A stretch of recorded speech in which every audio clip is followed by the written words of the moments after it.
03 The doom of Atreus, father of Agamemnon. Just now, we talked about Agamemnon's great-grandfather and his grandfather. Now let's delve into the complex relationships and the love-hate entanglements surrounding Agamemnon's father. Agamemnon's father was named Atreus, the son of Pelops, who was the one whose shoulder was eaten. Pelops had two twin sons. One was Agamemnon's father, Atreus, and the other was the father of Agamemnon's cousin.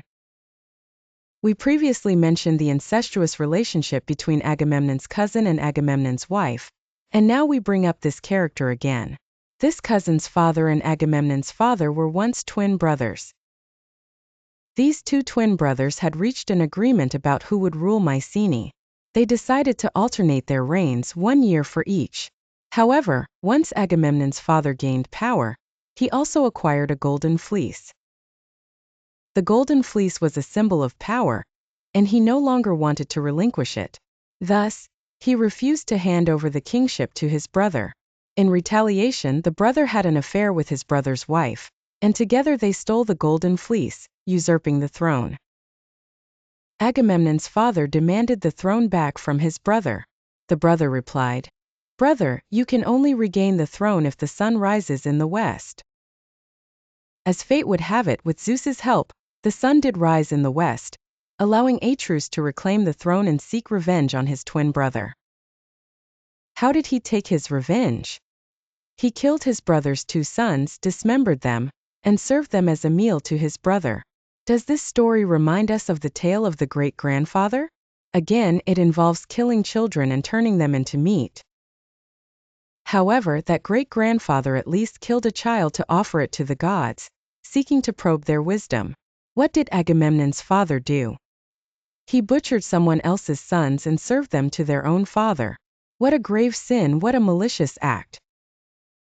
The gods knew it was human flesh and could not eat it.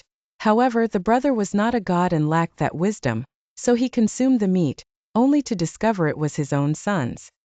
He was overwhelmed with anguish and vomited profusely.